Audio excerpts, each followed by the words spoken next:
again. I'm not doing my video. Anyway, here it is.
This platform.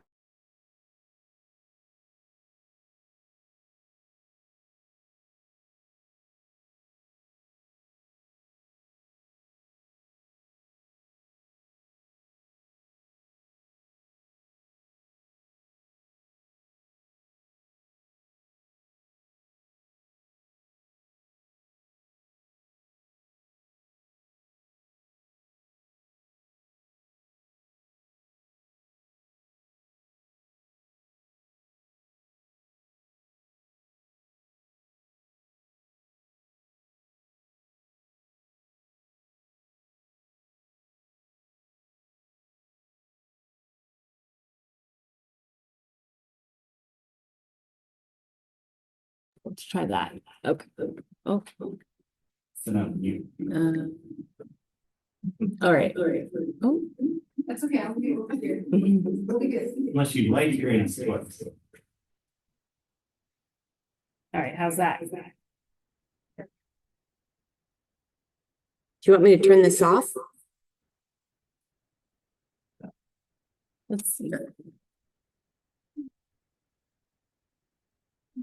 This is what you were waiting for. We were trying to figure this out.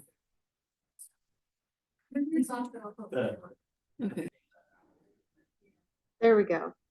That should do it. Okay. Thank you. Oh, I just turned mine off too. Now can the people online hear me? Because I bet you can hear me. Yes, they can hear it now. Okay, Thank you. let's try this.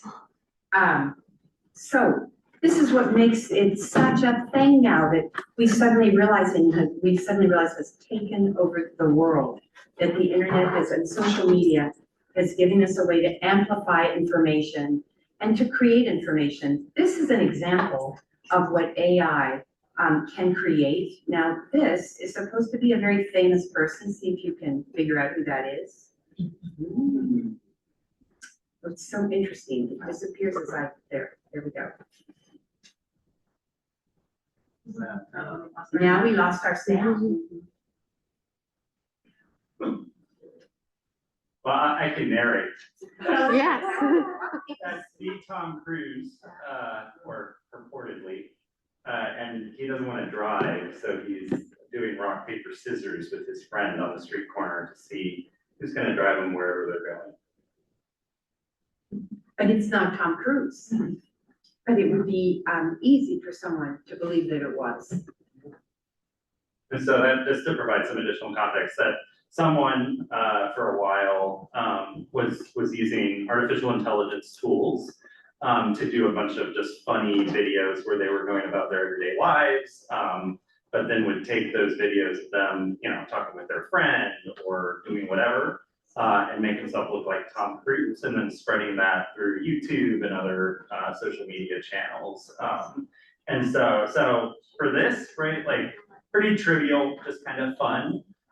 But you see in the news all sorts of issues where people can also use this for harm, right? To trick other people into doing bad things, or you know, all sorts of motivations people might use to try to make it look like somebody did something that they didn't. Do you remember the alternative facts quote from 5, 6, 7 years ago? 16, is that when that was? We in many ways are living in this post-truth era where it's a lie or truth doesn't matter to many people. It is one of the interesting things. We understand that people now have this idea of alternative facts, so they get to decide what they think is true and what resonates with them. I'm going to show you another little movie, but you do need to hear this one. So let's think. Where is the sound? Do I need you to turn on the owl? The owl's on and it's picking up your sound, so it's something in your settings on your computer. Okay. Don't run these songs, but look at your audio. The audio is good to see. This is a movie about confirmation bias, and what it does is it reminds us of how the mind works.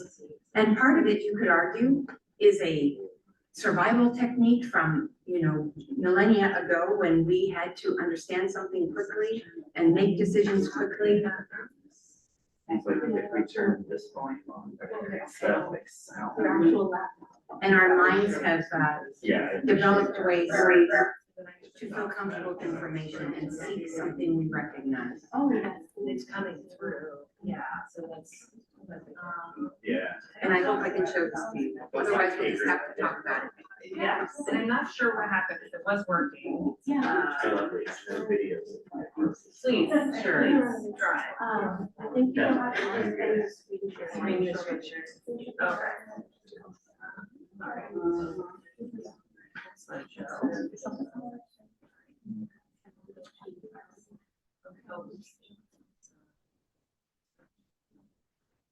Oh, yeah, and fix it there.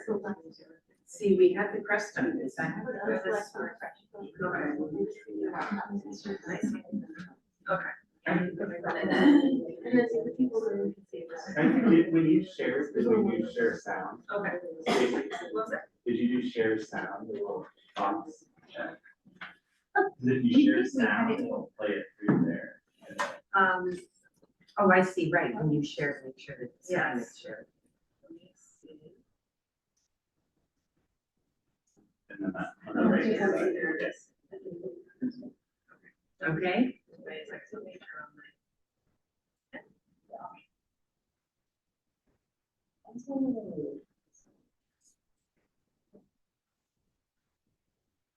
Now, will this work?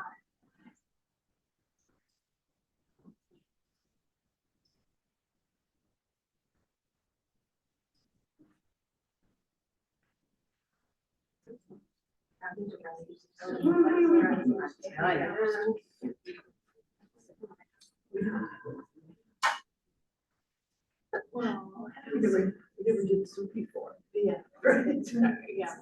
It starts echoing. Today you and tomorrow you aren't the same person. If you're tired of what Today You is doing, get an Accounting Fundamentals certificate from WGU School of Business and get a whole new Tomorrow You in just 6 months. Enroll today at WGU. Hello everyone. Have you ever met someone that was so aggravating, so stubborn, and so out of touch with reality that they refused to look at objective factual information that disproved their point of view? Has that person ever been you? In today's video, we will be talking about a popular cognitive bias called confirmation bias that explains why it seems like sometimes we are living in a different reality from those around us. So what is confirmation bias? Confirmation bias is when people only look for and see information that confirms their own beliefs. For example, let's say that I strongly believe that eating a bag of chocolate every day is good for me. I will look for every piece of information that proves my belief that eating a bag of chocolate every day is good for me, while ignoring all of the information that disproves my idea.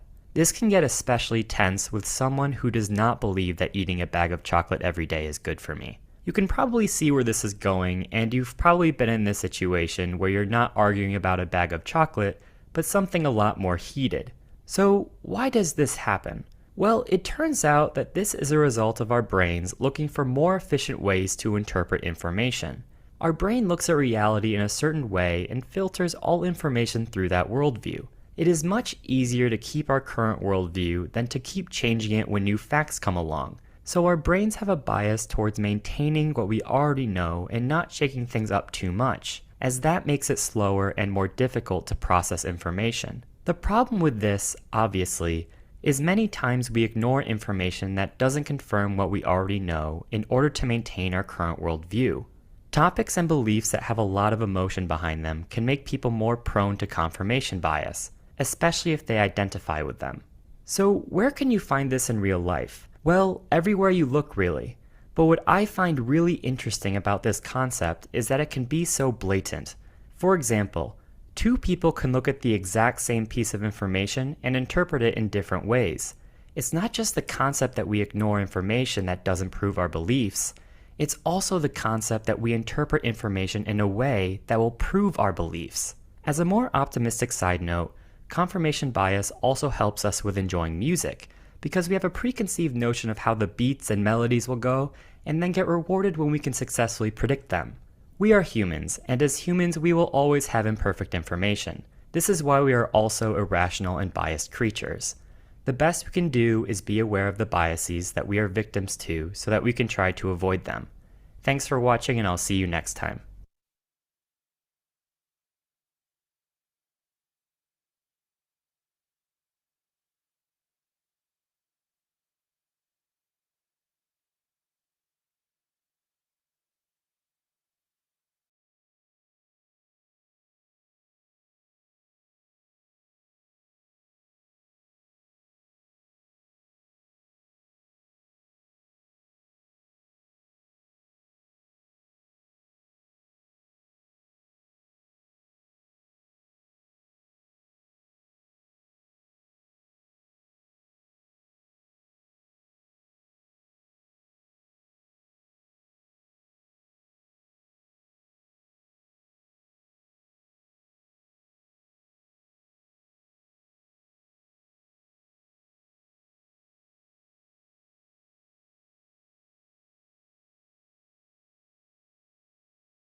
By older adults' worries, younger adults' worries. We're all worried about misinformation. It creates a lot of doubt. And it can get you into fights with your neighbors. Great, thanks, Cindy. So Cindy, right, has explained the problem, I think, really well. There's a couple things that are happening right now. One, we have all these new technologies that let anybody, anywhere, say anything they want and spread it everywhere, right? And sometimes those technologies are actually super powerful. We'll talk a little bit about artificial intelligence and the ways it just lets you fabricate video, photographs, voices. And so that can be really tricky. And on top of that, our brains are already kind of programmed to make us vulnerable to this stuff. And so we're seeing a lot of bad actors kind of intentionally use some of these tools to create conflict within communities, to try to sell stuff, to try to scam people. And then also sometimes we, including myself, not intentionally, we spread this stuff also. And so we may go on Facebook or TikTok or whatever the young folks go on these days and start to spread some of that stuff as well. And so the big question then is like, what do we do about it? Because if you're anything like me, like I don't want to be tricked all the time by other people. I want to be able to figure out what's true and what's right so that I can make decisions that are good for the well-being of my family and my kids and my community and things like that. But it's really hard, and usually I don't have enough time to really spend a ton of time on some of this stuff. And so some of the things that we work on at the University of Washington and a lot of other programs around the country is really, there are different ways to approach this problem. Some people really focus on like policy, or some folks focus on like, how do we maybe change some of these social media platforms to make them better or less vulnerable to some of these tricks or bad information. One of the things that we're really focusing on is educational solutions. So that's why we're in places like libraries talking to all of you about how do we build our collective capacity to kind of engage with this material in a way where we have simple, relatively quick techniques that can help us fact check things, or at least reflect on like, do I have a bias that might be leading, making me more vulnerable to somebody tricking me? And so some things to keep in mind. So I'm about to kind of talk about some of the techniques we might suggest, really simple things that might help you kind of figure out this doesn't seem quite right. What do I do to try to figure out, is this true? Is this false? Some things to keep in mind. Misinformation doesn't only target our minds. Emotion is a big trick that people that use misinformation, they try to exploit our emotions. So like if you're feeling really angry or you're feeling sad or really happy even, you probably think a little less clearly. And so that they know that, and that's something they often kind of, even mainstream media, right? You have these clickbait titles to articles that's trying to pull you in different ways. Information uses emotion to get you to feel certain ways and approach the information in certain ways. And so one of the effects of that emotion is it might get you to kind of agree with something without really engaging any of your critical thinking to reflect on like, is this too good to be true? Is this maybe doesn't seem quite right based on my common knowledge? And so some of the skills that we really recommend not only get you to use some of these critical thinking skills, but also kind of invite you to reflect on those emotions a little bit and think about like, what was their goal when they used this or that word to kind of try to make me feel a particular way. And so that's built into this approach that we like to promote to folks. One of the reasons I really like it is because it's pretty easy to remember, pretty short. So we have this acronym SIFT. Sorry, the Zoom kind of cuts it off a little bit. But this is a 4-step approach that we recommend that I think is a really good starting point to help you kind of think about or investigate whether something you read online might not quite be right. And so the S stops for stop. And this is really a step that's based on those emotions, right? Like part of the reason they make things feel emotional is to get you to act quickly. And so step 1 is to stop and kind of step back a little bit and reflect on like, how am I feeling? And if I push back on the emotion a little bit to think critically and reflectively, can I kind of see through some of the tricks they might be using against me? Secondly, investigate the source. So we encourage you, right? Like information is coming from somewhere, and often though with internet, right? Like things get shared from spot to spot, right? Like somebody posted on Facebook, and then somebody else on Facebook reposted, and then it goes over to Twitter, and then and pretty soon it's your best friend that's sharing it with you, and you trust them. But that first person that originally posted it to Facebook, they might not be so trustworthy. And so that's this step, is to kind of like trace back, where did that originally come from? And is that something that I feel like I can trust in terms of that source?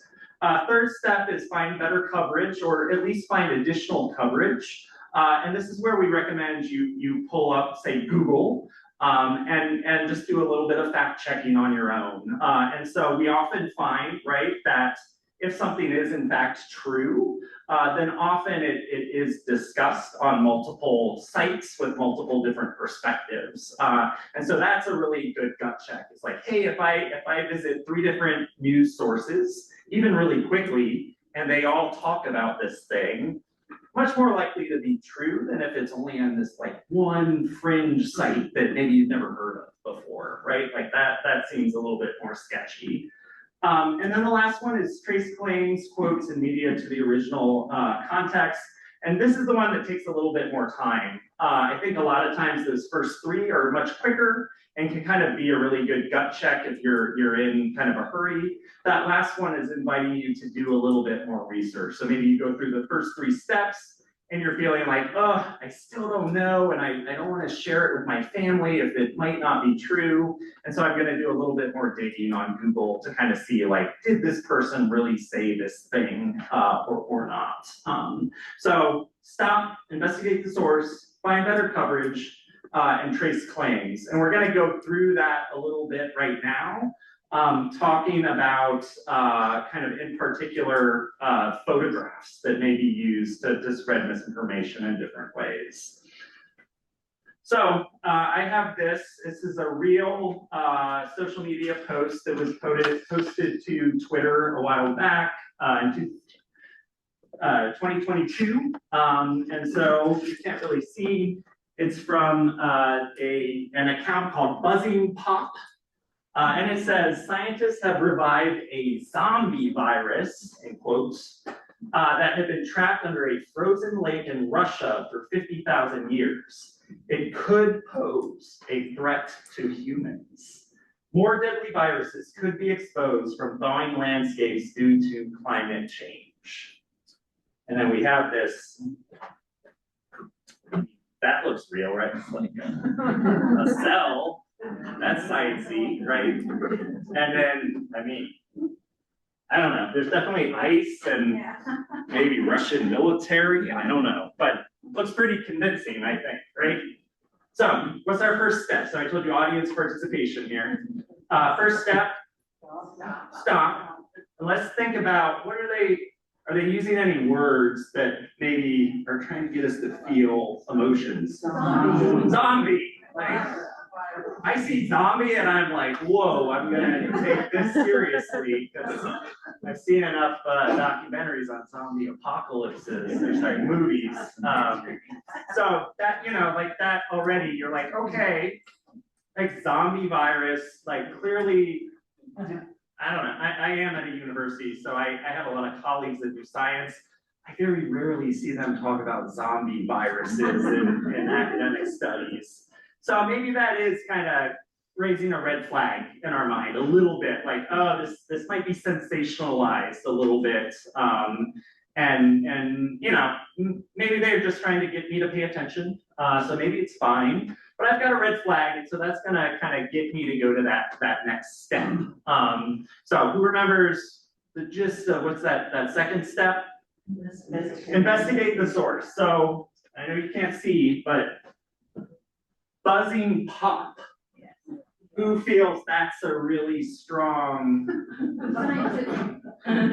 deeply scientifically based, good old Buzzing Pop? not instilling me with confidence necessarily. And so, might still be okay, because maybe they're just, resharing it from, some deeply scientific organization or a reputable news source.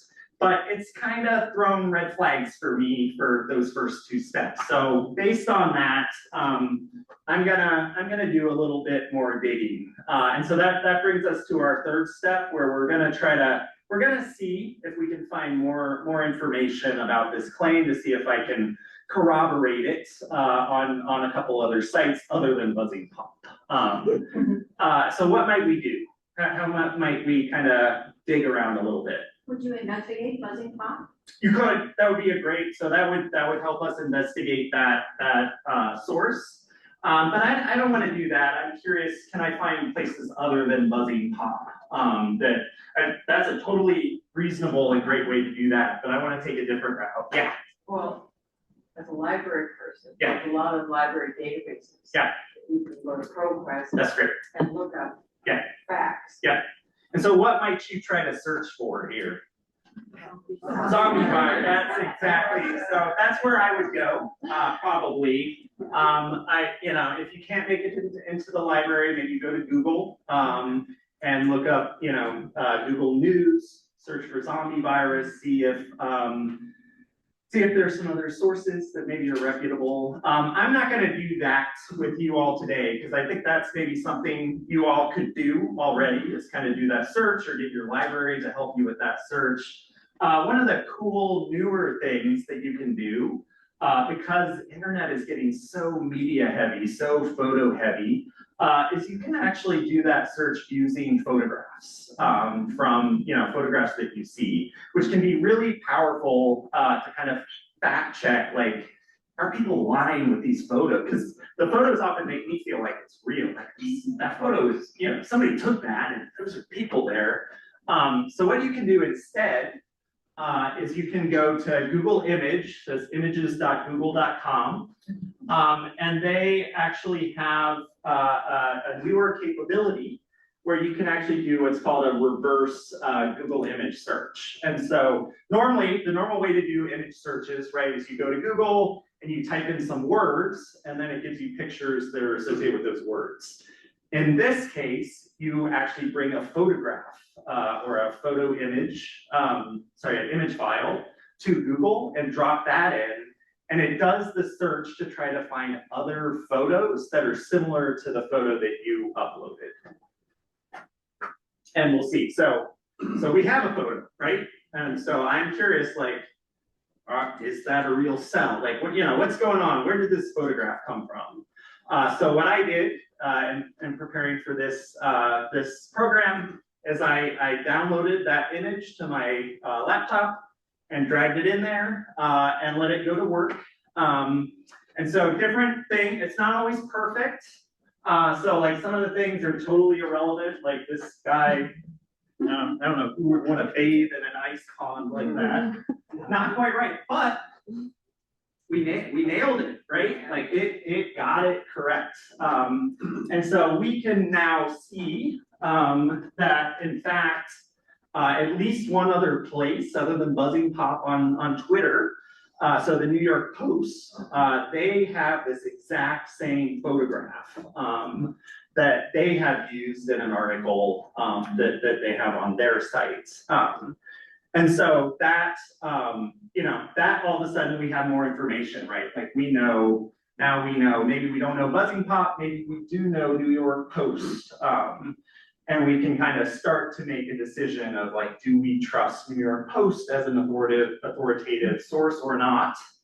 And maybe read that article to see if it seems trustworthy or not. But maybe that's not enough still. Like maybe I'm like, I don't really know the New York Post. I want to see like, are there a couple different sites that are using the same image so that I can really explore like, do they all seem pretty reputable or do they all seem kind of like, I don't know about them. And so it actually has this button here, see exact matches. And so that is going to get Google to show me all the sites where that exact image is used on those web pages. So I click that. And so now let's decide how much we trust the kind of like cumulative set of sites. So you've got New York Post, the Hans India. Anybody read that every morning? Dunya News. I don't unfortunately know Arabic, so maybe not. Yard Hype. So how are we feeling about this zombie virus study? I think they're all concentrating on the wrong thing. Yeah. The other thing that bothered me about the photograph was, notice the snow and the ice, notice the deciduous trees in the background. So, I'm like, okay, someone pulled this together. Yeah, so maybe doctored a little bit, that could be, yeah. And one said Russian and one said French. Yeah, so you're even ahead of me. Yeah, so that's a little suspicious as well, like that's not looking so good. And so what do we, let's take a vote. Who's gonna share this with all their friends and family? Because it's the big zombie apocalypse event we've all been waiting, or not wanting, but who does not trust this? Okay, so we did it. Okay, great, very good. And so what the other little thing that I'll point out is sometimes misinformation uses partial truths to try to be more convincing. And so in terms of that particular image, it was true. Let's go back to how they worded it. Let's see here. So some parts of this statement were true. In fact, scientists did find a virus in the ice in Russia. It had been dormant, so I guess, now it's alive. It wasn't, it's kind of zombie-ish. So that, they did find a virus. Hypothetically, it could be dangerous. It wasn't, it could be, so kind of true. And, like maybe if ice melts, more viruses might come up. So like they did find something, but it has nothing to do with causing a zombie apocalypse. So it's very hyped up, sensationalized, and kind of trying to get you to click that title, maybe go to some of those sites that we're seeing. Why might they have an incentive to get you to click that title? Ad revenue, right? So they're trying to make money. And if they say zombie, you might click it and they make money. And so money is often an incentive for spreading disinformation or spreading, sensationalized sorts of stories. So this happens in a lot of different instances. There was an attack on U.S. troops in Iraq, and so we would, see at the time there were different reports on this from news agencies, people talking about it on social media. But one of the things that came out was it's true that there was an attack. This image that was being spread around quite a bit, it actually came from a totally different war than the one that was kind of, this particular attack that happened. And so again, just showing some of this power, right, with Google Image again, they often have those three little dots at the top of either web results or image results. They now have this capability, this option, click the three dots and then click this about this image, and it actually gives you information about where that particular image came from. So in this case, it kind of gives you, here are the different sites that we think that this, that we see this particular image coming from. And then you can even drill down further. So let's say you see it on CNN, and you're like, I don't actually know CNN. Like, are they, probably we all know CNN, but you can drill down further with the three dots. So again, these three dots often have like really cool magical tools that Google's working on. And so you can hit those, and it'll actually give you an about this source option.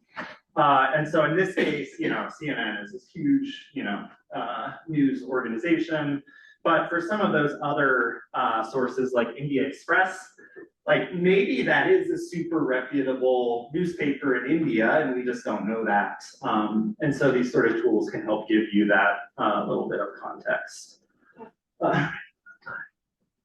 Okay, so those are really good, right? Do we feel like we learned a technique kind of, and we've learned some new tools to, in particular, look at images?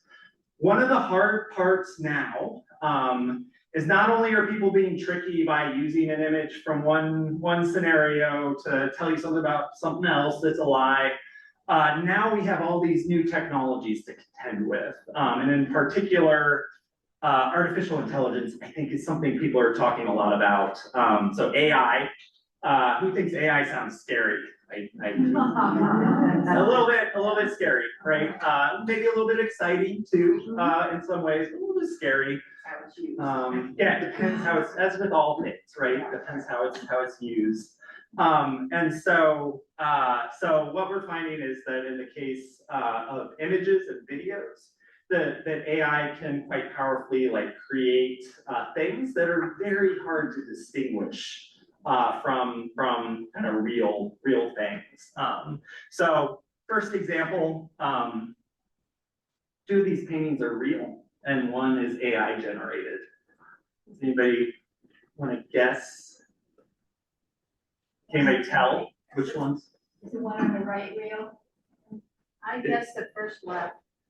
So let's, okay, I'm gonna have you raise your hands on, so one of them is AI generated. Who thinks this one's AI generated? Nobody. Is that because it's black and white? Who thinks this one's AI generated? And who thinks that one's AI generated? All right, so we're like 50-50, so we have no idea, right? Like, probably the takeaway there. How can we figure it out, right? I just taught you a whole technique. And guess what? This is the cool part, is even though the technology is trickier, even though it's harder to just look at it and tell, that technique continues to work, right? Like stop, investigate the source, try to find different places. And in this case, because we have images, we can use that exact same reverse image lookup technique. And so go through, drop each one of those in there. And for this one, it gives us, right, some of the websites that is currently, that image shows up in. And they all talk about AI, right? Spiral town painting sparks controversy over AI. What an AI-generated medieval village means for da-da-da. Probably an indication that this was AI, right? And we can look at the articles. Yeah. Okay, I'm missing a step. Yeah. When you say drop, are you supposed to take your cell phone and take a picture of it? So if you're, Get that image to yeah, drop it. that's a fantastic question. So it depends what sort of device you're on. In my case, because I'm a little old school, I get, often I'm on like a laptop, I think. And so you can actually right click if you have a mouse or on your trackpad on the image and save it to your computer. So you'll get that option to save as an image. And so that'll go maybe on your desktop or in a folder. And then it's that file that you've saved to your laptop that you can then drag into.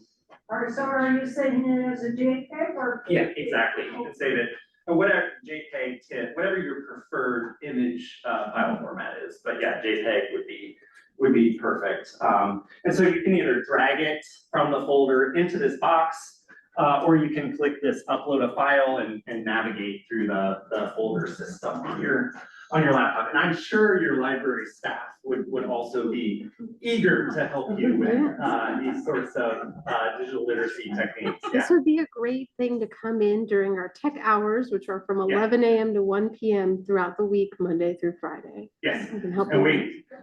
we didn't actually plan that little advertisement. But I thought it was just on Wednesday, it's all week. Okay. all week Yeah, long, yeah. So is there a date? So then I'm going back, okay, Yeah. I'll pull that file on. warning bells going on, I don't wanna upload file, is there a danger to uploading a picture like that? Or not? Yeah, I mean, you gotta be careful. Hopefully, your laptop has antivirus software on it, maybe. In my experience, right-clicking on an image from a website tends to be relatively safe. Well, the upload I is think. like uploading to Google, so it's not. Yeah, and then it's up, and Google's pretty, You're not pretty safe. downloading something and dropping it in your computer. Yeah, so I think Screenshot it. you could screenshot it, absolutely. Yeah, so you could screen, if you're worried, maybe like if you're on some weird sites that we don't trust, let's screenshot that. And you could kind of crop it. I would crop it and then upload that screenshot to Google. Yes, that's very safety conscious. That's So I great. don't know what you mean when you say upload. So upload just means to kind of put it on the site and get it to go to the like the computer on Google's side, basically. But in this case, you just click that and then find the JPEG on in your folder and double click that, and then it will go into the website, basically. Does that make sense? I don't like Google because it shares all our information. Yeah. So do you have to use Google? I assume other search engines have similar capabilities. Bing probably. Yeah, I think they might. Yeah, I'm not as familiar with it, but again, I think these are the library and we'll probably get that. You know, there's no privacy with you. Yeah, well, They're always giving your- yeah, but that's the whole internet. And so I think, Bing user to us right now. yeah, well, via those owls, yeah. I just downloaded DuckDuckGo and we don't. There you follow go. It's Yes. a good search engine. I heard about it. Yeah, and so this would be a good future program, it sounds like too, it's like data privacy and data Yeah, security. Would be really great, but yeah, these are important things to think about. So yeah, so I don't know, we'll look into whether DuckDuckGo has that image search. Yeah, but if you're using like, DuckDuckGo as your primary browser, and then maybe you just use Google to be able to do these kind of the image search, then it's greatly reduces the amount of data you're getting with Google. So it's about the trade-offs, right? So not to get us out of the questions, but similarly, one of these is AI generated. Well, let me take it back. Maybe one of these is. Maybe one or more. So I'm gonna poll us again, and raise your hand if you think it is real.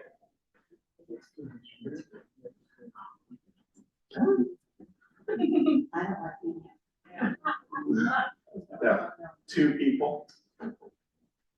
Surely this. You're also skeptical. So this is another lesson.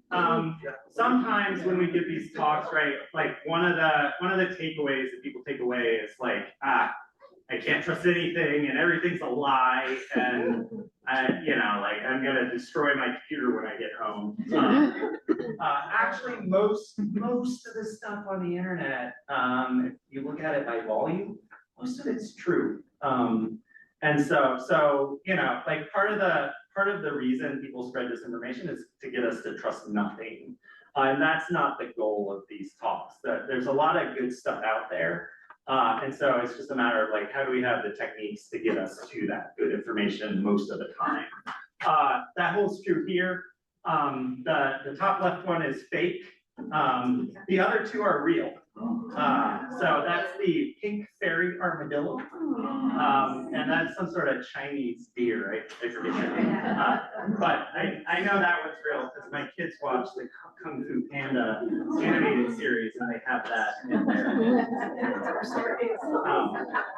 But you all could use that, right? Those same Google image techniques to kind of dig into that. I have just one last activity that we're gonna take you through. And this is, so I just told you like this stuff's real and it's fine. This is a little more scary. And so this is just to kind of show the power of AI right now, like just how powerful AI can be around fabricating stuff. And I think it's important to see just like, like what these tools are capable of these days. And so one of the things, AI can do a lot of different stuff now, and some of it's really great, and some of it's not so much. It comes down to how people are using it.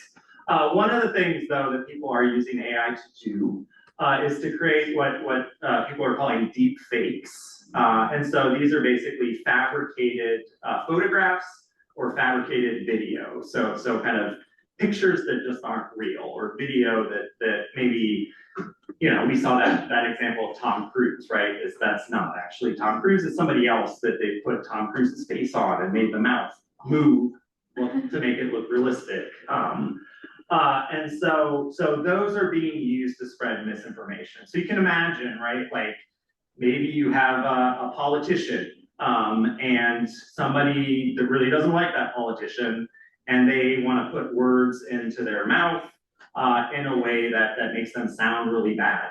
That sort of thing can sway an election potentially. And you know, all other certain, doesn't have to be political. Lots of ways that stuff can be used. And so these are photographs. These are, you know, it could be a photograph of somebody doing something that they didn't actually do and shouldn't have been doing, and can also be videos. If I were giving it 3-4 years ago, I would tell you that a really good way to kind of figure out if this is a deep fake or not is there certain tells, there's certain things that AI is not very good at. So for example, the backgrounds of images, it tends to be worse at those, right? Like if it's a face, maybe the face is pretty good, but you know, why is a tree sprouting out of the back of their head? Or, you know, like the background of the image doesn't do that as well. Eyeglasses, it would have a lot of trouble, like distortions around glasses. Teeth, they end up like all these different sorts of teeth coming out of their mouth, or like one tooth growing into 5 teeth. And then hair gets whacked, and maybe it's just a bad hair day, but has trouble with hair. However, so 3 years ago, that's a pretty good bet. However, the software is getting better and better. And so these things I think unfortunately some of my colleagues still give this advice, but it's a little bit dated. And so we're gonna go through an exercise. I have a couple sets of images that are from AI technology from maybe 3 years ago. And we're gonna see how good you all are at using these tells to figure out which one's real and which one's fake. And then I have a set of images from the last year. And we'll see how good we are at telling whether those are real or fake. So, ready? Yeah. Okay. First one. One of those is real, one is fake. 5 seconds. The guy is fake. Okay, who thinks it's the guy that's fake? Very good. Yeah, so the green is who's real. So 100% correct. What are our tells? Teeth, hair, everything. That's a terrible job, AI. Didn't fool us. All right, next one.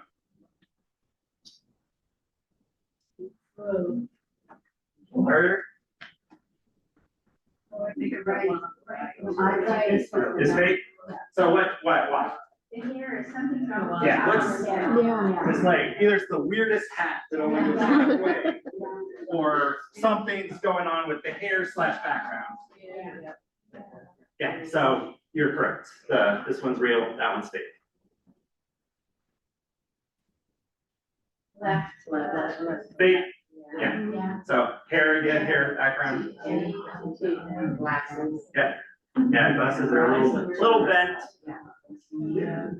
All right, so yep. This one's a little hard, but once you see it, it's super. The eyes are really bad. Yeah. This one, the eyes. Yeah. Now, one thing I'll warn you: sometimes people just have weird eyes. Yeah, but not that. So I'll just invite you. Let's just take a look at her teeth. Oh, that's true. She has a center tooth. It is not, in my experience, normal. And if it were normal, probably your other teeth don't look so good. That's why she's a vampire. Could be kind of a unifanged vampire. So actually, unfortunately for her eyes maybe, But the teeth on that one, you know, it's like nobody has a middle tooth. Really. Okay, so, but we did pretty darn good, right? Like in 2 seconds, you all identified, you know, 80, 90, 100% of those as true or false. Let's take a look at the newer technology. And so for these, I don't have pairs. For each one, I'm just gonna ask, real or fake? So, real or fake?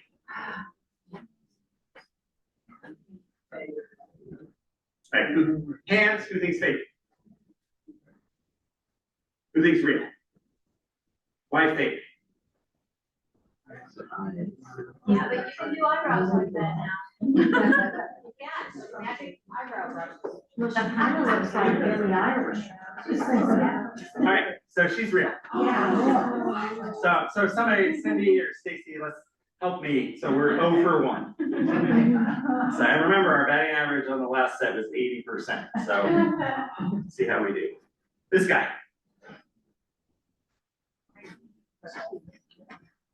And he's got that snaggle tooth. Some people have those. All right, you all have to pick though. So maybe is the shoulder uneven? Maybe his neck is tilted. He's not wearing the same outfit on. Can't trick you all there, and you're hyper observant here. We gotta say that on your phone while you're, you know, watching TV. We're not gonna inspect it this closely. But let's see, who thinks real? Who thinks fake? All right, let's slide up. So close, you were so close. So another real one. So how are we doing? 0 for 2. Okay. We'll get this one. All right, so then the question is he fake or is he just asymmetrical? It is the same shirt, maybe. All right, who thinks real?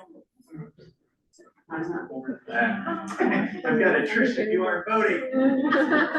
Who thinks fake? So it seems like we think real. Most people said real.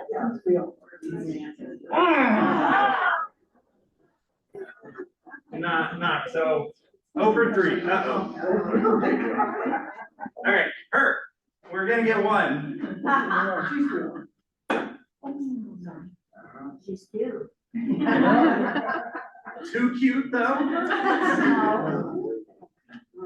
Too perfect? That's what's yeah. A lot of times you'll hear people, oh, that's too perfect, must be fake. Is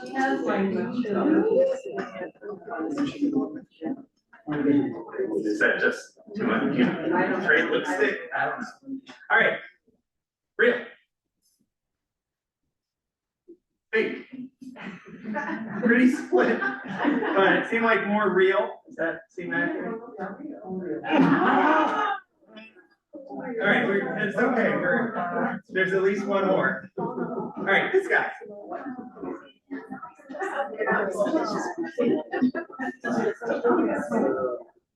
Everybody has hair. All right, well, okay. Who thinks real? Yeah, okay, there we go. Okay, we got 4. Who thinks fake? Right, okay, why fake? What's wrong with this guy? His nose and his right eye is a little squinty. Nose is a little lopsided. The eye, yes, maybe a droopy eye. And the hair, so malformed in the face, perfect hair.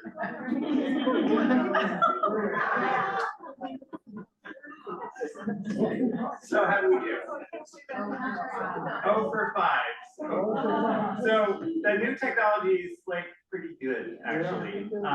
The good news again, though, right, is that the techniques that we talked about, that's those SIFT skills, these are still images that you can still do those investigations on, right? So this activity here, you know, like you're not constrained to 5 seconds in real life where I'm demanding that you tell me real or fake. Like you can dig into people and use those contextual clues to try to figure out, like, is this a really good AI or is this something that's real? Yeah. So is there software developed to catch the AI mistakes? Yeah, so that's one. So at the beginning, you'll remember I said there are a lot of different approaches that people are trying to use to solve, like to help with this problem. And so one of those sets of solutions that people are using is technology. Like, technology is the problem, but we can use technology to solve the problem. And so absolutely, like, they are in the context of somebody that teaches students. One of the areas where, like, there's a lot of activities around, like, students are now using AI to write all their papers. And so now I want an AI to tell me if an AI wrote the paper so that I can tell if the kid is cheating or not. And so similarly, in this case, can I use AI to tell me if it's something that was generated by AI? And so, yes, that work is happening. The challenge, I think, is that it's kind of like an arms race, right? Where on the one side, you develop a solution that is perfect at telling you AI or not. And so then they develop a better AI that can trick that AI. And so like, maybe you'll win, but like, this stuff gets outdated. And so that's why I think some of these educational skills can equip you, right? Like, those, I think, at least in this case, the SIFT method, like, it doesn't get outdated as fast as that. And so, like, stopping to think about your emotion and how this makes you feel, doing a little bit of digging, thinking about the context, like, why would somebody fake that?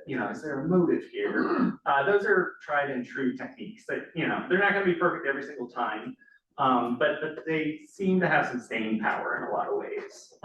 So Does Google Image look at the faces? I mean, can you use Google Image to see if he's real or AI? So it won't tell you real or AI, but what you can often, when people put images online, often, like when I was preparing for this presentation, I was like, oh, Cindy and I gave this presentation once before together, but Stacy wasn't part of it. I was like, I need a photo for that first slide of Stacy.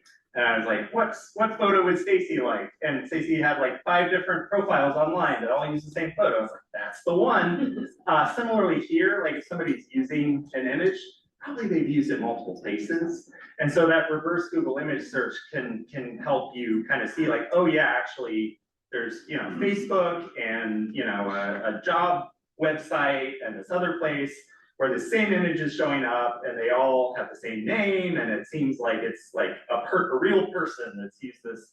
Or you may do the reverse image search and there's only one image of this person anywhere on the web. And maybe they're just really privacy conscious. That's possible. But maybe it's a red flag to kind of think, like, I'm not going to send them that $1,000 check or gift card that they're asking for until I dig up a little more information about them. Because, like, why can't I find them anywhere else? Like, that's raising some red flags for me. So it's not perfect. It's not a silver bullet or whatever the word is. But it's a tool that can help you explore and be inquisitive and reflect on what some of the dangers might be. So sorry I talked too long. Over to Stacy. That's good.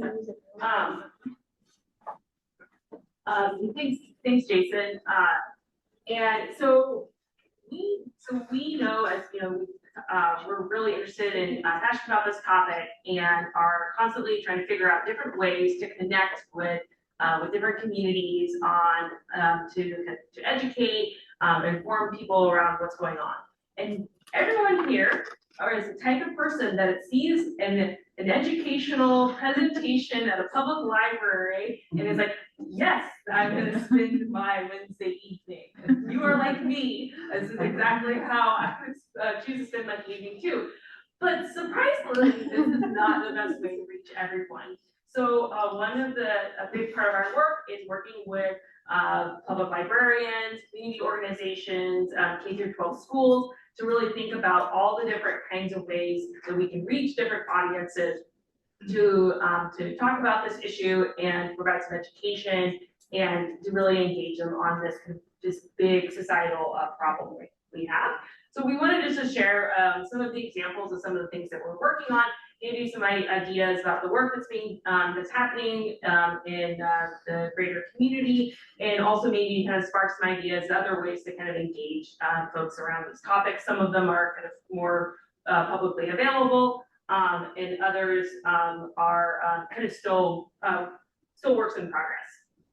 So one thing that we did very early on as part of this particular project is working with a few libraries in Western Washington, created some quizzes. So really simple things, quick things that people could on their phone, do, basically kind of walks through the SIFT method in these different scenarios, and then trying to connect with people around, and around different topics. So the first one is around like beauty tips featuring Jason. Experimenting being a TikToker. Yeah. It didn't go well. And then the second topic is around a scenario where your little brother is trying to buy a video game through Facebook Marketplace, and kind of how to figure out whether or not this is a legitimate offer. And then another is purchasing a truck through Craigslist. And so it kind of takes you through, again, using Google image search, and some tips of like how to kind of maybe, again, thinking about those red flags when you see some information, and kind of what potentially you can do to kind of check that out. And then those are, you can try those yourself. And this will be on the presentation too, that the library has access to. So if you want to go and try those out yourself, kind of reinforce some of these, what we've talked about. And we have found that games, obviously many people like games, and games are a great way to, to engage people around this topic. Especially because it helps, even just like what Jason did with y'all today, where we're gonna have this quick, quiz, and this can be such a serious and heavy topic, and games provide a way where you can be a little more playful, have a little more fun, more engaging in some of these issues. And so one of the projects that I've worked on a little bit, but it's mostly with some other colleagues at the information school. They have a website, it's called Loki's Loop. So just Loki's Loop, I think, .org. And there is a series of, there's escape rooms that are focused and that are designed to work with a group of people. And these can be done in person and facilitated, either in person or online, facilitated by a public librarian or another educator or community member. They also can be done in an unfacilitated format, so like maybe you and some friends are just doing these together, and it kind of goes through some of the different scenarios around deepfakes, things like that.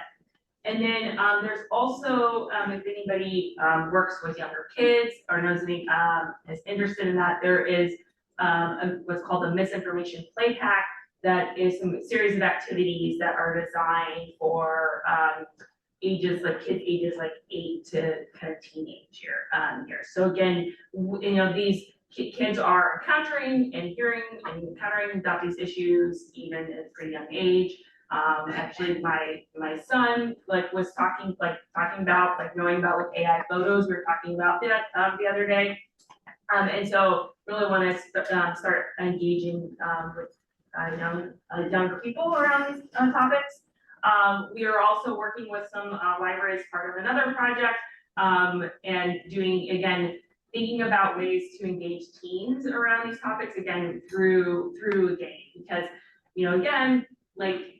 teens in school all day, they're not really interested in coming and hanging out and listening to maybe another lecture. But again, if it's presented in a fun and playful way, then you can kind of sneak in some skills and education, maybe when they're not quite prepared for it.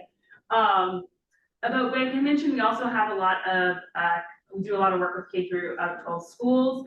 And one of the projects that our colleague Liz Krause has been working on for a long time with rural K through 12 educators is a media mentorship program. And I wanted to mention this because there was this really amazing event that happened in Skagit County with the Cedar Woolley High School and a senior center. And so the idea around media mentorship is that teens, high school students learn about media literacy, digital literacy skills in the classroom, and then they go out and connect with community members and teach about what they've learned. And so this can happen like at a high school, like that big that photo there. And so, you know, the parents come and it's kind of like a science fair style. But what a high school teacher did is they had students go to a senior center and teach seniors in the senior center about these same types of things we're talking about today. But then it was reciprocal. So then the seniors taught the teens about the life skills and knowledge that they know. So everything from like composting, there's some sort of like I think card game happening here. And the most popular like station was how to tie a tie.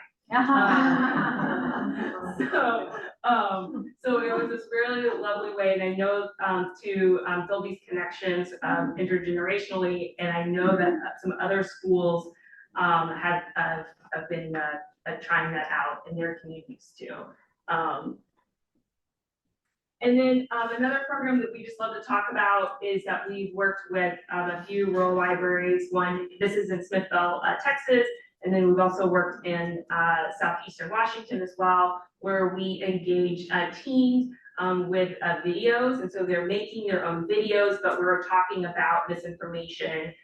So things like, we talk about different tactics that you might see in videos that can be used for misinformation, and then the teens get to practice creating their own videos and can see how that can be made. So like through deceptive editing. So like a recent project where teens interviewed people about how they feel about squirrels, and then and tell us about like the scariest animal encounter they had. And then in the editing, they swapped it. So maybe people would like tell us about squirrels, and they talked about like being very scared and cowering in a corner. So again, to see how editing can be used for nefarious purposes.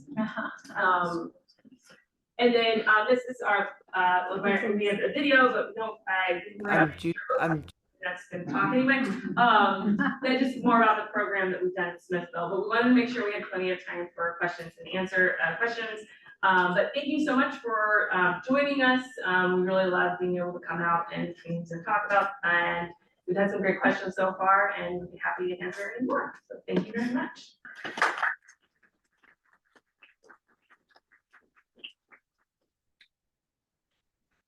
Talked a lot about pictures, but I can't even remember what I was looking at. Probably something about every source was Fox News. And this was not picture, but just right. So yeah. Probably not true.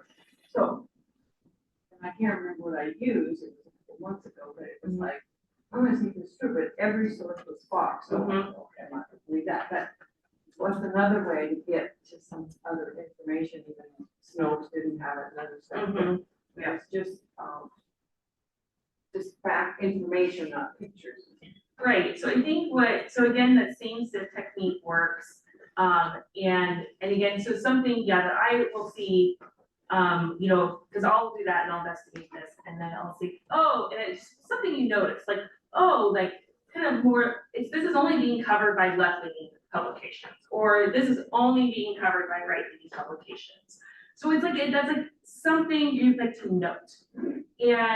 And then I think then the next step would be to go into try to go upstream. So like finding out more information about the stories, like where it originated, and then so you can then try to dig a little bit down, because maybe how it's so like, for example, like in the zombie virus example, that language of zombie virus is being used by certain publications. But if we wanted to try to like actually find like the academic source of that, maybe we could try searching like a little bit differently. Instead of using the sort of inflammatory term or zombie virus, you try to think, virus, Russia, permafrost or whatever, some of those types of things to try to get that. But like with Bing, I don't remember what it's Bing, with Google, but the search itself, like at MSN or whatever. Yeah. That I couldn't get anywhere. It seems like the cog is up at the top, it only gives you what. It seems, so I'm looking for a search engine that's more neutral and more thorough, because I can't remember what I was looking at, but I couldn't get anywhere, because it was so clogged with junk. So that's a very important point. So basically the search is getting worse, I would say. I think there's actually been some and so search isn't necessarily always easy. And so I think that you can try different browsers to see if different search engines to see if it gets you anywhere. And then also, like, if you are seeing like only one particular source and you don't want to see that source, then there's other ways to do the search where it would be, again, the library is very good at this, but you could do like minus, so if you you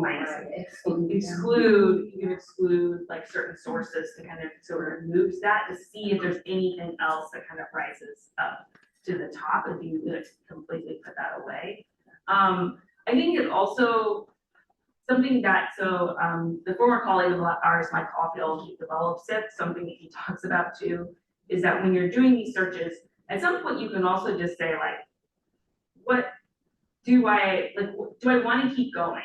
Like, is it really important to me that I like actually know, or is it something that I can just like stop and and put that away and, and not like, try to be, and if it's not something you're trying to act on, take action on, share, it can be something that you're just like, I don't know what this is. I don't know if it's really that important for me to totally find out about, and so I will, Not to go down the rabbit hole any further. Just one other, in addition to the kind of search engine, you can also, they're pretty good like graphics out there that show you like the spectrum of different news kind of organizations, and how trustworthy they generally are and where they fall on the political spectrum. Instead of trusting the search engine, you could choose, maybe 3 of those news organizations across the spectrum and go directly to their websites and do your search there. So in other words, like I'm going to go to Fox, I'm going to go to CNN, and I'm going to go to The Guardian and do the search there. And that could give you some pretty good indication of like, it's not the search and, because those search engines do have these algorithms working behind the scenes that maybe, there are ways in which that could bias the results you're seeing. But if you're going to Fox and it's there, and you're going to CNN and it's not there at all, and you're going to The Guardian and it's not there at all, like that all of a sudden starts to be like, okay, like either the Fox reporter is the only one that happened to be there and no one else has followed up on this critical information against like that's not normal, or maybe it's false, and so that's another technique. And they say that Fox is often known as an opinion station. They're opinions, not necessarily newsworthy. So if you're not finding it in a CNN or other words, The Guardian, that are newsworthy, looking for the news, and only on Fox is probably just there. I think the other thing, sorry. Well, I was just gonna say, following up on the newspaper thing, did you guys subscribe to the news bank? Yes, we do have news bank So access. you have an amazing source that the state library pays for, and because of the rollback of MLS, I think you'll still have it, which is you can look through real newspapers online, which gets a little bit more focused. It's sort of like what Jason has said, because newspapers from around the country, plus I think some of the UK and Canadian newspapers are indexed there. So it's one really great way to see if a story is showing up somewhere else, if it's being picked up somewhere else. And if I can just throw out there, we do have reference time you can book with me to help look up things like this. So I could sit with you with Newsbank and show you how to use it and help you look up what you're looking for. I'd be happy to do it. Yep, we have Gail too. This library subscribes to actual vetted sources, and that's another way. And then you don't have to worry about Google tracking what you're doing.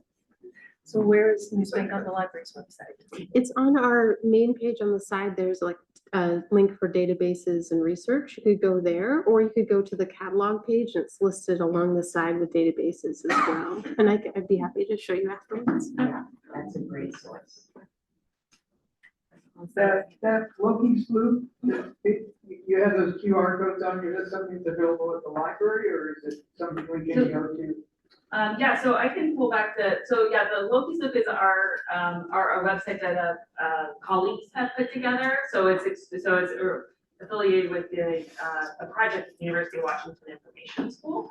So if you search for Loki's Loop or go to lokisloop.org, you'll come to it. And then the QR codes again are these are quizzes that we've made. So they're not affiliated with this library, but we co-made them with another couple of neighboring libraries in the area.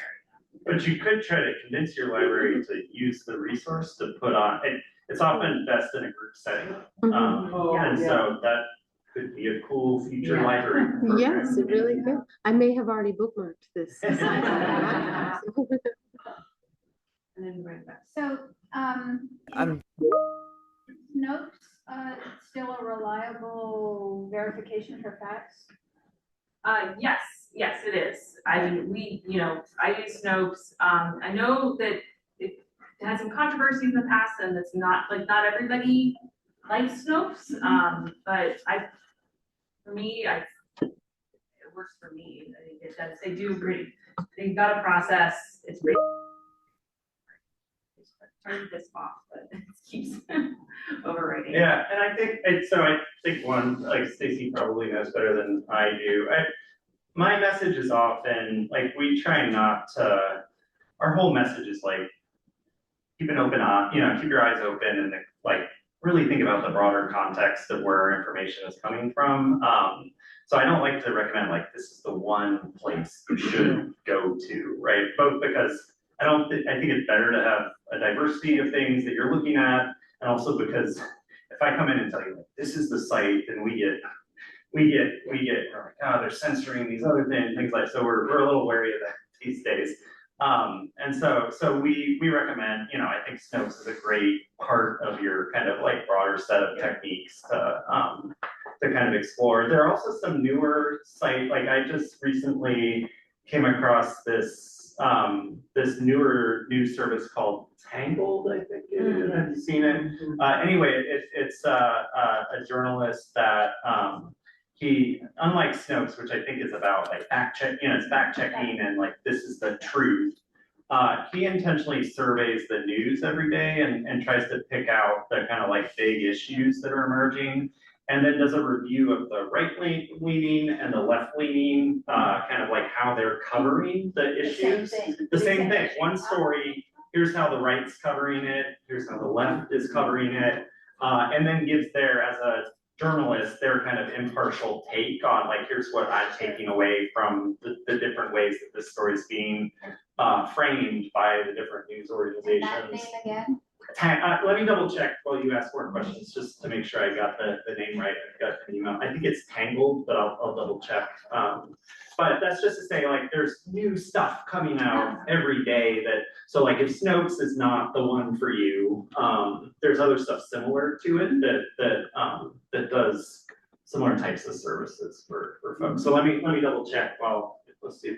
I think the thing is too is that like no source or service is going to be like invaluable, right? But so if they're with everything, all reputable news papers, they all will have a retraction every once in a while or correction or additions. The same thing with like the fact these sites too. So I think that I wholeheartedly agree that it's good to have kind of a buffet of places that that you can kind of go to and get information. But also, like, if you see something that points out that they got something wrong, it's not necessarily that they're on on, a do not click ever list. But if it's, starts to become a recurring problem, then it's, something to know. Yeah, so it's Tangle, with a D, yeah, Tangle. And so they have a free email newsletter, like this morning the topic was, will Trump's executive order reduce drug prices? And so the newsletter kind of goes through how that's being covered by the different sides. And 13-minute read, so pretty short. And I get, a new email from them every day on a different topic. So I found that that's been a new popular one that people kind of like. That sounds interesting. Yeah. We haven't even talked about AI and the things that people like to do using ChatGPT or any of the other sources. And I'm sure you've heard a lot about that too, but you need to use the same careful eye sometimes if you're going to query it and try and get information, especially information you might act on, like medical information or even political information, because there's a lot of opportunity for AI to not have the correct sources or to be biased towards trying to give you the answers it thinks you're looking for. So it's yet another place where that misinformation can crop up. It just not to create paranoia, but just awareness. Another question. So if you use a search engine routinely,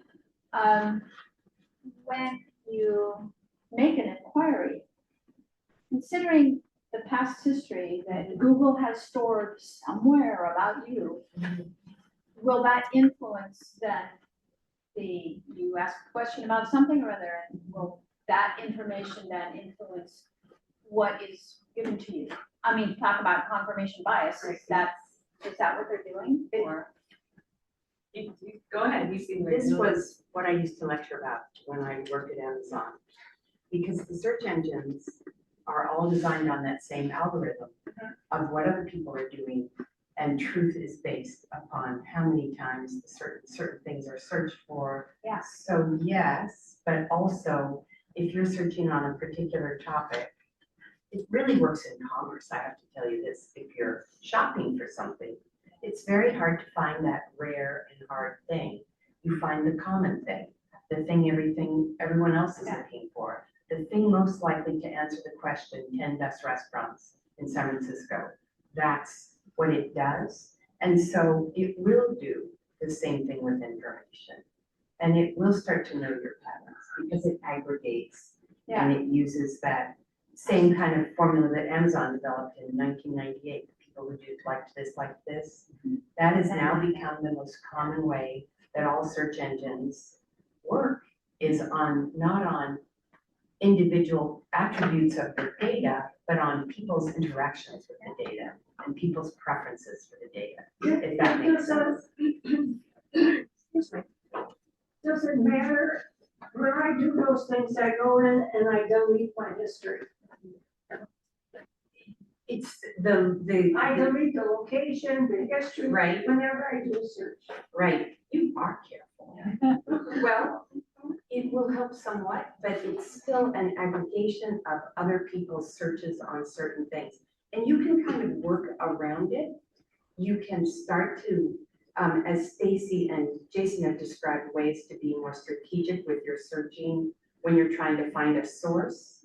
You can do that, trying to add more detail, trying to get to something more unique that you're looking for. You get this little message. If you delete this, this or that will happen and you won't get the most up-to-date things in the bit that. Right, because it wants, Well, I right, don't want them. right, that's right, it's absolutely, yeah.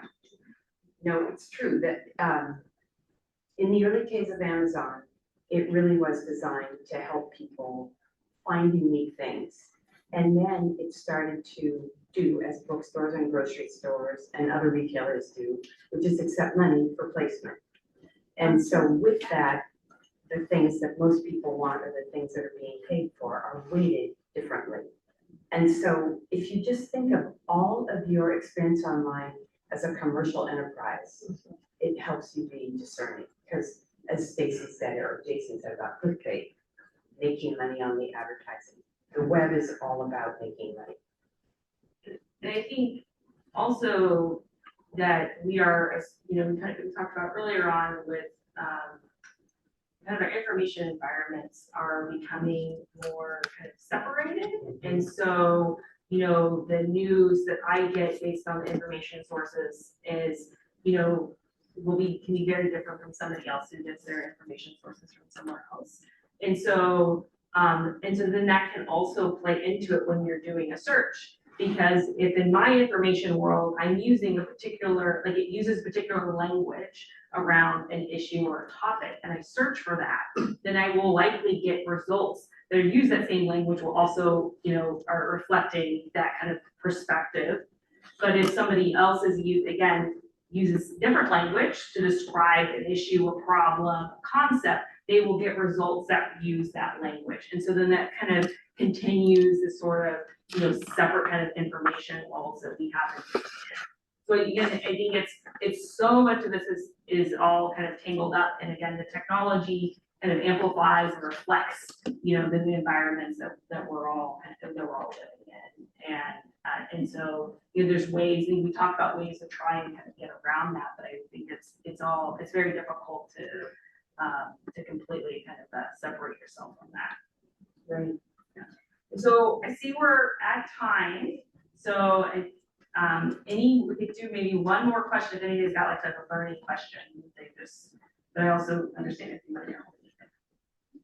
Oh yes. Somebody, if you're looking at NPR, like say, yeah, online, and their information, are they getting duped at all themselves, and are they getting some false information from places where you think you should be trusted?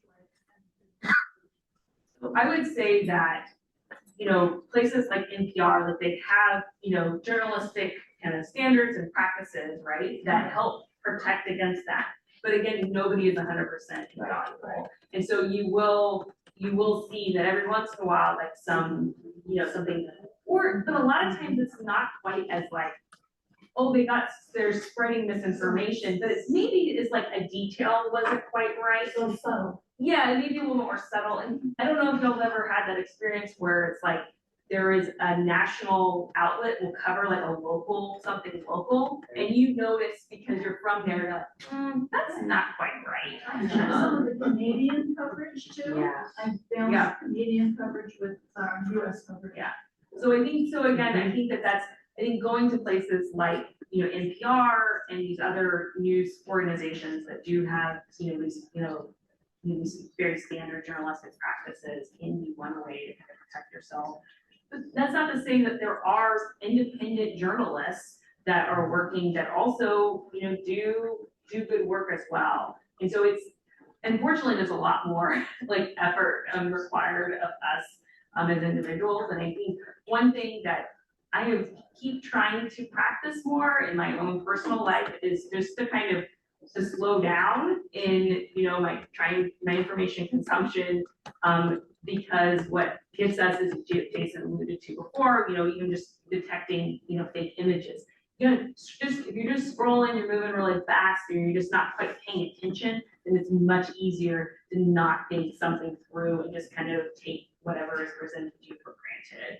And so, but by reading, you know, engaging with something with kind of your full, as much of your brain is available at that moment, then you'll be more likely to, you know, catch some like inconsistencies or those red flags that we talked about. What you were talking about what we're fed by searches and such. I watched a documentary, The Social Dilemma on Netflix. Oh, yeah. The Social Dilemma on Netflix, Yeah. the documentary. If you haven't watched it, it's very interesting. We're all being fed what we're searching for or what they think we are interested in. And so eventually you're slanting whatever direction you're searching and looking for. You're getting fed a completely different outlook on life. And these are people who are actually creators of like social media that are telling us that they don't even allow their own children to go. And so I found that very interesting. I'm trying to share that before, because that is probably a lot of the reason why so much of us are so divided, because we're looking at and sources. Yeah. Getting that different information. Yes, I've heard, I haven't seen that, but I've heard that's very good. Thank you for sharing that. Yeah, the social dilemma on that was the documentary. This gathering is the sort of thing that counters that division. We're finding again and again, it's really a local solution. Because we might all disagree on how bad we think the orca population is, if they're endangered, if our water is overly polluted, or if they're not enough fish, but we all agree we want the orca to live. So there's a motivation to try and work together to rely on someone you all could agree on, a scientist, or some source of information about the quality of the water. There would be a way to solve problems if people come down to the very fundamental ways they want to agree. But I really believe it's got to be very local, because we are being assaulted and we're being manipulated, and it's so unnecessary. Thank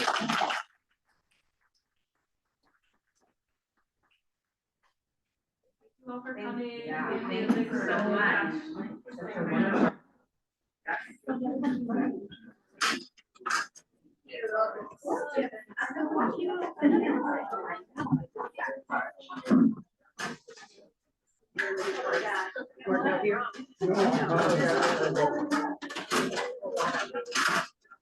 Such a wonderful.